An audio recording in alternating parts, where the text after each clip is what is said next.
Hi, I'm Ksenia from Waikato Real Estate. I'm helping people to buy and sell properties well. And today we're going to focus on buyers. That's why I have Lorraine Ludwig from Vega Finance. So Lorraine, what's your experience? What's your background? So my background is in banking. So I did 12 years at National Bank and then ANZ in mortgages. Yep. And then I left and went into being a mortgage advisor, and I've been a mortgage advisor now coming up 6 years. And you love it, don't you? Absolutely love it. It fills my buckets. Yeah. Lorraine has an enormous experience, and that's why I thought it would be good to introduce you to her. So today we're gonna talk about tips and tricks. Lorraine, what are the tips and tricks for buyers to get the loan pre-approved for a higher amount? Sure, great question, especially now. So they really need to be careful with the debt that they've got because it is taken into consideration any what we call outside debt. So that's your credit cards. Afterpay is a big thing at the moment. If you've got a credit card and you have a limit of say $10,000 but you don't owe anything, the bank uses that full $10,000 as a full debt. The banks at the moment love the 20% lenders, but if you don't have 20%, then you need to be very clear with a credit history. You need to make sure your account conduct is really good, so you're not going into unarranged overdraft or using facilities that the bank might allow you to do, paying your power bill, your phone bills, stuff like that on time as well. So with the banks, they use a different calculator depending upon your deposit. So if you're under 20%, then your what we call uncommitted monthly income spend is at a lower amount, so you don't have to have as much surplus. But when you're over 20%, there's a lot more conditions that come into it, and you have to have a higher uncommitted monthly income at the end once they've taken out all your ongoing monthly expenses. Okay, let's say you've got 20% deposit, the income is $150,000 jointly for two people. Nice, yeah. How much can they buy a property? What price range are they looking for? So generally when you have say a joint income of $150,000, the banks work on around 6 times your income. Okay. So that works out about $900,000 as a purchase price. But remember, we have to also take into consideration that, you know, what debt you might have.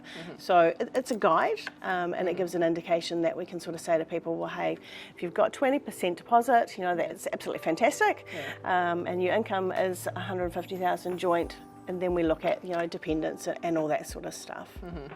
Okay, then my next question, let's say buyers found a property they absolutely love, $900,000, that's how much it would potentially be. Yep. They are wanting to put an offer. So what would be the next steps? So they need a team behind them. So there's, you know, like yourself, the real estate agent, myself as a mortgage advisor, they also need a lawyer. So they need to look at the steps in regard to, once they've found a property, get in contact with myself. Then I will find out the type of property that they're looking at, and reiterate any of the preconditions that they need to ensure before they put an offer in, so that they can then work on it. And it gives an indication on finance dates and how many days they need to put in there, because that is a really big condition that, you know, if they go in with 5 days and they need to get a registered valuation, we're not going to meet the 5-day finance. So we need to be looking at any of the requirements that are built underneath it all. Right. One thing that Lorraine mentioned to me is don't have an offer, don't put an offer before you talk to Lorraine. So why did you mention that? So some people, sometimes you have a dream, and you are buying emotionally. So I always say to my clients, you know, like, when you've found something that you've fallen in love with, give me a call, and then I can then check to see if it still fits within the criteria of that pre-approval. Because there's nothing worse than putting an offer in, and then we find out it's either over their budget, plus also the bank has to accept the property. So like if they were going to an auction, I need to send the auction pack to the bank. The bank then looks over the property, checks the type of cladding that they have and that sort of thing.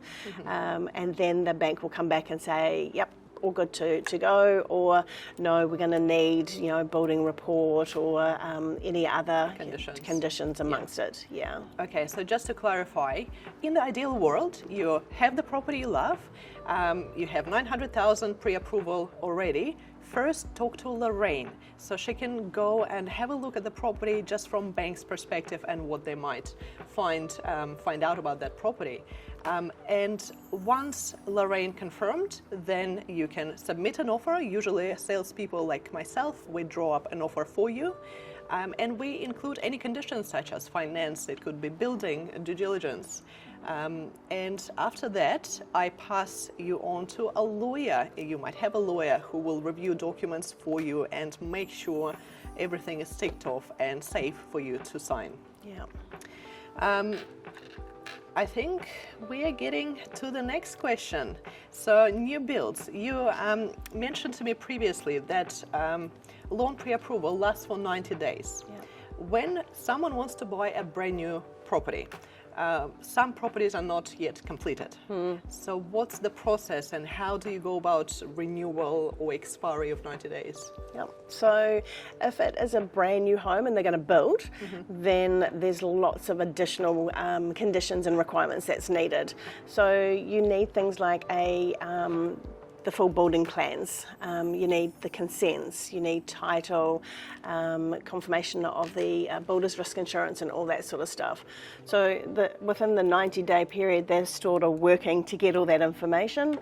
Often what delays it is the title, especially at the moment, because you're trying to get information done and through. So and council delays and all that. Very much so, very much so.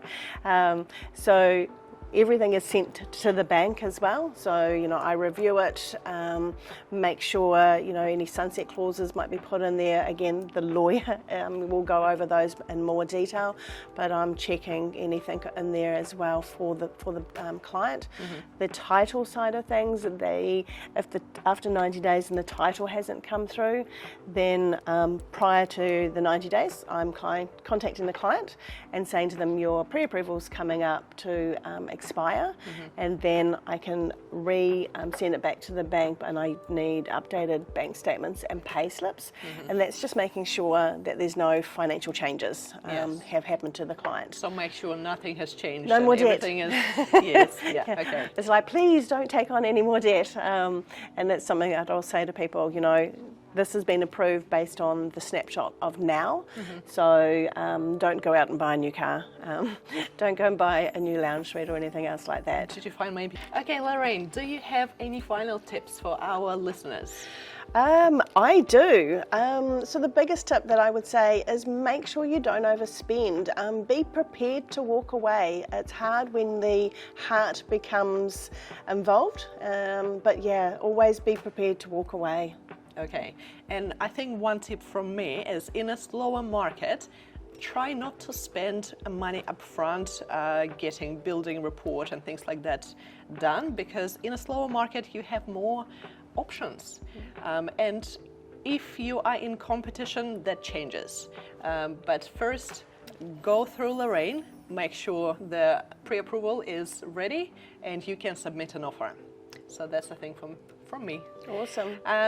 Did you find it useful? Like and subscribe for more information, and do you have any questions? Let us know in comments. Maybe we can help you and we can answer those for you. I hope you found some very good golden nuggets of information from today, and thank you very much for listening.